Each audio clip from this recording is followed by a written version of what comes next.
بسم الله الرحمن الرحيم. الحمد لله والصلاة والسلام على سيدنا محمد وعلى آله وأصحابه أجمعين. أما بعد فأعوذ بالله من الشيطان الرجيم. بسم الله الرحمن الرحيم.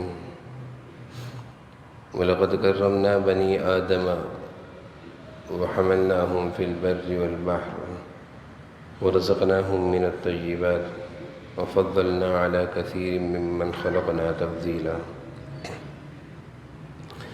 صدق الله العظيم.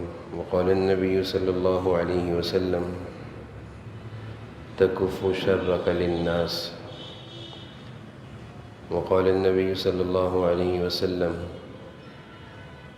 أحب الناس إلى الله أنفعهم للناس. وقال النبي صلى الله عليه وسلم: الخلق عيال الله، أو كما قال عليه الصلاة والسلام. صدق الله وصدق رسوله النبي الكريم.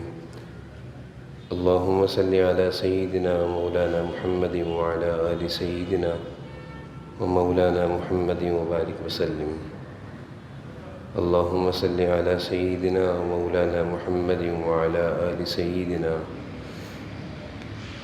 ومولانا محمد وبارك وسلم.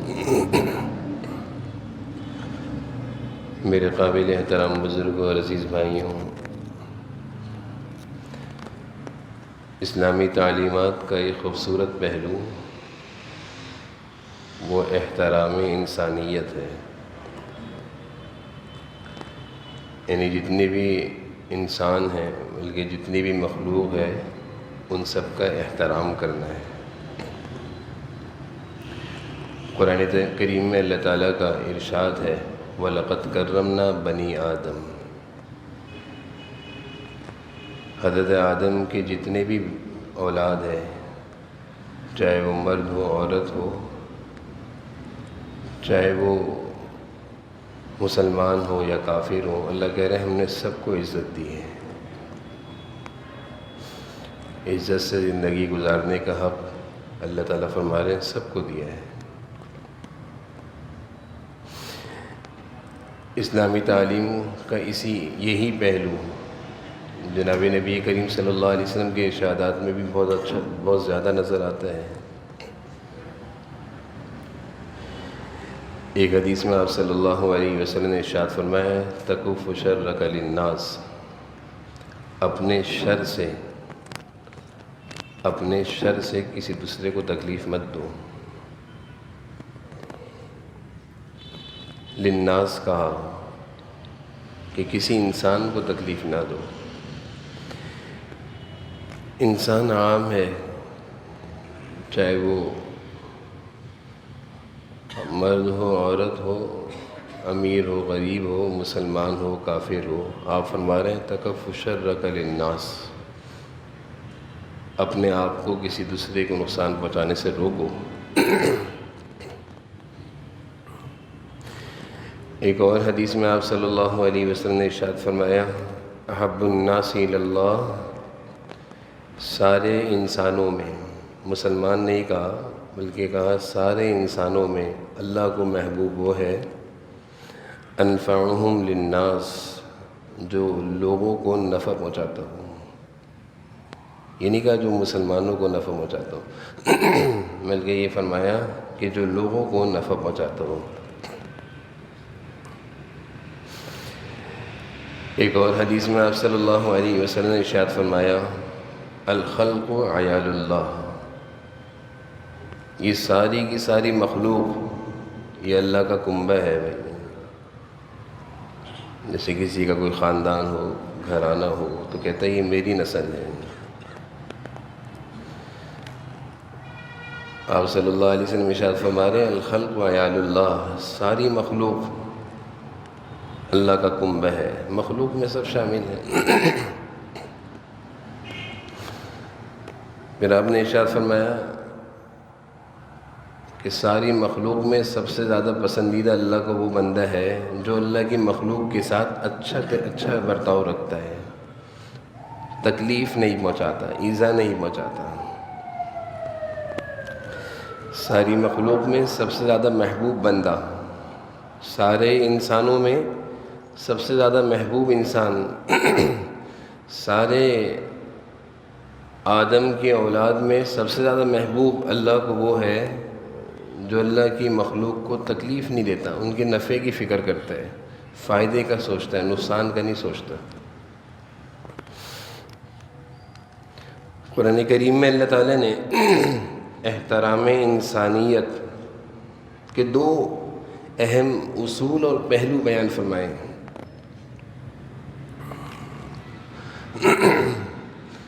پہلا پہلو ہے وَلَا تُصَعِّرْ خَدَّكَ لِلنَّاسِ، کہ جب تم کسی بھی آدمی سے ملو تو خندہ پیشانی سے ملو، مسکراتے چہرے سے ملو، چاہے وہ آدمی امیر غریب، مسلمان کافر۔ اللہ فرما رہے ہیں احترام انسانیت کا پہلا اصول ہے کہ خندہ پیشانی یعنی مسکراتے چہرے سے ملو۔ وَلَا تُصَعِّرْ خَدَّكَ لِلنَّاسِ کہا، للمسلمین نہیں کہا۔ ملنا عمومی ہے، محبت کرنا خاص ہے، تعلقات بڑھانا یہ مسلمانوں کے ساتھ خاص ہے، محبت کرنا یہ مسلمانوں کے ساتھ خاص ہے، لیکن ہر ایک سے اچھے انداز سے ملنا، مسکراتے چہرے کے ساتھ ملنا یہ مسلمانوں کے ساتھ خاص نہیں ہے، بلکہ یہ حکم عام ہے۔ تو احترام انسانیت کا پہلا اصول اللہ تعالیٰ نے یہ بیان فرمایا خدک للناس، اور دوسرا اصول ارشاد فرمایا وقولوا للناس، عموم ہے، ناس یعنی میں جتنے ارشادات قرآن اور حدیث کے بیان کر رہا ہوں اس میں آپ دیکھیے گا للناس کا لفظ آ رہا ہے۔ احب الناس الی اللہ انفعہم للناس، تکف شرک للناس، خدک للناس، قولوا للناس۔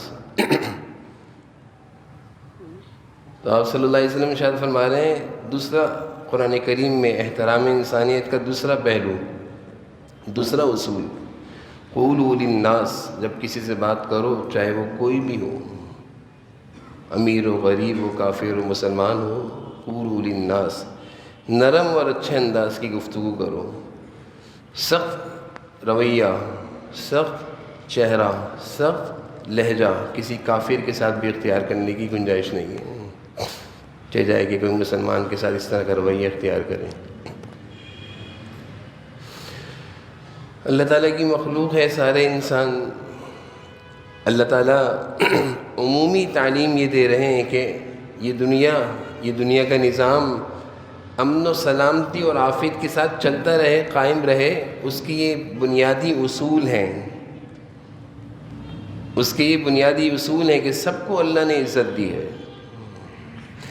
اگر کوئی کافر مسلمان کو تکلیف دیتا ہے تو وہ بھی ظلم کر رہا ہے، غلط کر رہا ہے، اس کو بھی برا کہا جائے گا، اور اگر کوئی مسلمان کسی کافر کو اذیت دیتا ہے، اس کی جان و مال کو بے جا نقصان پہنچاتا ہے، تو یہ بھی قابل جرم ہے، قابل گرفت ہے، گنہگار ہے، چاہے نمازی روزے دار ہو، چاہے نمازی روزے دار ہو، حاجی ہو، لیکن اپنی ذات سے یہ تکلیف دینے کو جائز سمجھتا ہے تو یہ گنہگار ہے۔ جناب نبی کریم صلی اللہ علیہ وسلم کی تعلیم عمومی تھی اور عجیب تعلیم تھی۔ حضرت ابو ذر فرماتے ہیں میرا ایک غلام تھا، حبشی تھا، کالا تھا، کافر تھا، میں نے اس کو ایک معمولی انسان سمجھ کر میں نے یہ کہا یا ابن سودا، ایک کالی کے بیٹے، حبشی تھا، اس کی والدہ بھی کالی تھی۔ میں نے یہ جملہ جب کہا تو مجھے احساس ہوا کہ میں غلط جملہ بول گیا، اگرچہ وہ غلام ہے، کافر ہے، احساس ہوا۔ یعنی حضرت ابو ذر نے کسی مسلمان کو تکلیف دینے پر احساس نہیں، کسی کافر کی تکلیف دینے پر احساس ہو رہا ہے۔ حضور اکرم صلی اللہ علیہ وسلم کے پاس پہنچ گئے کہ اللہ کے رسول میں ایسا جملہ بول پڑا ہوں، مجھ سے غلطی ہو گئی، بتائیں اس کا کفارہ کیا ہے؟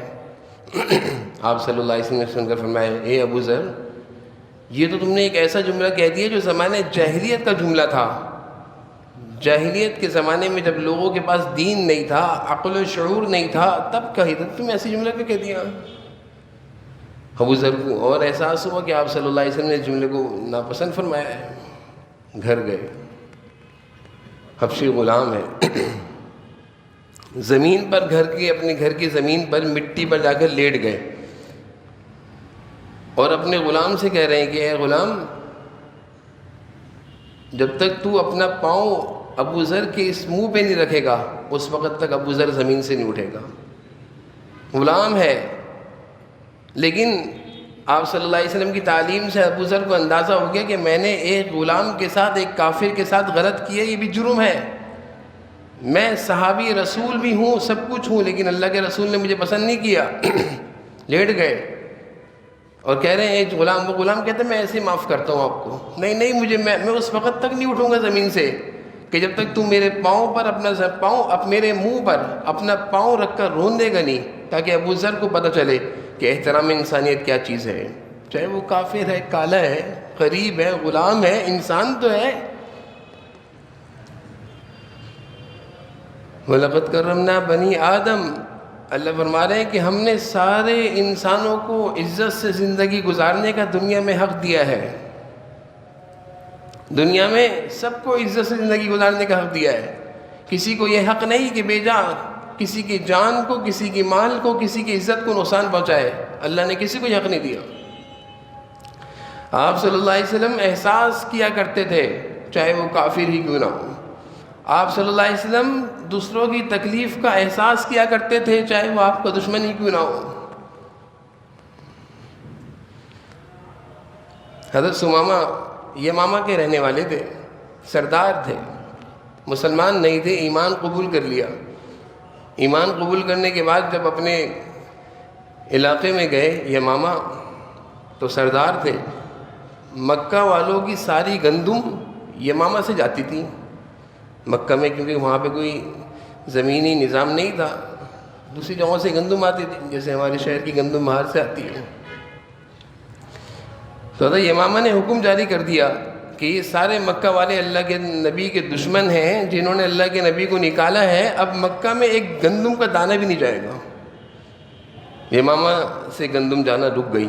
مکہ والے پریشان کہ اگر وہاں سے گندم آنا رک گئی تو ہمارے تو مسئلہ بن جائے گا، بھوکے مریں گے. ابو سفیان جو حضور صلی اللہ علیہ وسلم کا دشمن رہا، خط لکھا آپ صلی اللہ علیہ وسلم کو کہ آپ تو تعلیم دیتے ہیں انسانیت کے احترام کی، اچھے اخلاق اور اچھے کردار کی. آپ کے صحابہ میں، آپ کے ساتھیوں میں ثمامہ ہے جو یمامہ کے سردار ہیں، انہوں نے اس طرح کا حکم نامہ جاری کر کے مکہ والوں کی گندم رک گئی. یہاں پہ تو آپ کے رشتہ دار بھی ہیں، عزیز بھی ہیں، چاہے آپ کے دشمن ہیں. آپ صلی اللہ علیہ وسلم نے جوابی خط میں یہ نہیں لکھا کہ اے سفیان، میں وہی تو ہوں جس کو تم نے مکہ سے نکالا تھا، میں وہی تو ہوں جس کو تم نے پتھر مارے تھے. نہیں، آپ نے ایک خط لکھا یمامہ کی طرف، یمامہ کے سردار ثمامہ کو، کہ فوری طور پر ان کی گندم جاری کر دی جائے، مت روکو. کافر تھے لیکن آپ کے دل میں، آپ صلی اللہ علیہ وسلم کی تعلیم میں یہ چیز شامل تھی، احترام انسانیت، چاہے وہ کافر ہو.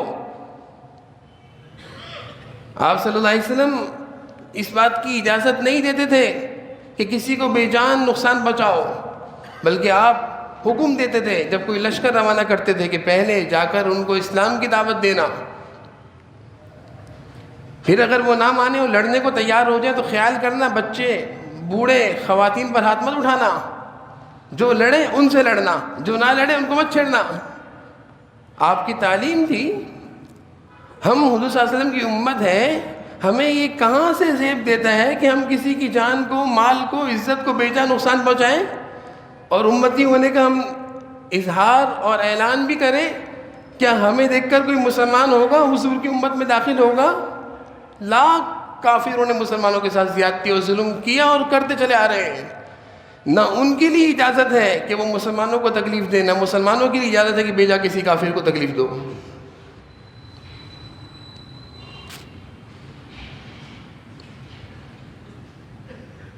حضرت سہل بن حنیف رضی اللہ عنہ اور قیس بن سعد، یہ دو صحابی ایک جگہ بیٹھے ہوئے تھے. قریب سے ایک جنازہ گزرا، یہ احترام میں کھڑے ہو گئے، پاس کھڑے لوگوں نے کہا کہ کافر کا جنازہ ہے، کافر کا جنازہ ہے۔ کسی مسلمان کا جنازہ ہوتا تو احترام سمجھ میں آتا، کافر کے جنازے کے لیے کھڑے ہو گئے۔ حضرت سال کہنے لگے کہ میں اسی طرح جناب نبی کریم صلی اللہ علیہ وسلم کے ساتھ ایک جگہ بیٹھا ہوا تھا، آپ بھی تشریف فرما تھے، قریب سے ایک جنازہ گزرا، آپ صلی اللہ علیہ وسلم کھڑے ہو گئے۔ ہم نے یہ کہا کہ حضور صلی اللہ علیہ وسلم سے کہ یہ تو یہودی کا جنازہ ہے، آپ نے فرمایا یہودی ہے لیکن انسان تو ہے نا، ایک انسان کی جان ہے نا، اس کی جان کے اکرام میں کھڑا ہوں۔ ایک انسان ہے، اس کا جسم ہے، اس کی تکریم ہے، اس کی عزت ہے، اس انسانیت کے احترام میں کھڑا ہوں، چاہے وہ یہودی ہے۔ کھڑے ہو گئے، تعلیم دی اپنی امت کو احترام انسانیت کی کہ تم مسلمان ہو، تمہارے عمل سے کبھی کسی کے سامنے اسلام کی کوئی غلط تصویر نہیں جانی چاہیے، کوئی یہ نہ کہے کہ مسلمان ایسے ہوتے ہیں۔ اپنی امت کو درس دیا ہے، سبق سکھایا ہے۔ عدی بن حاتم طائی مشہور ہیں، آج تک ان کی داستانیں اور ان کے اچھے کارنامے سامنے ہیں، سخاوت کے مشہور۔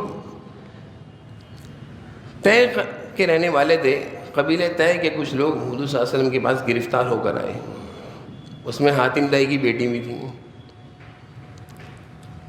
کافرہ تھی۔ آپ صلی اللہ علیہ وسلم سے قریب ہو کر کہنے لگی، اے مسلمانوں کے نبی،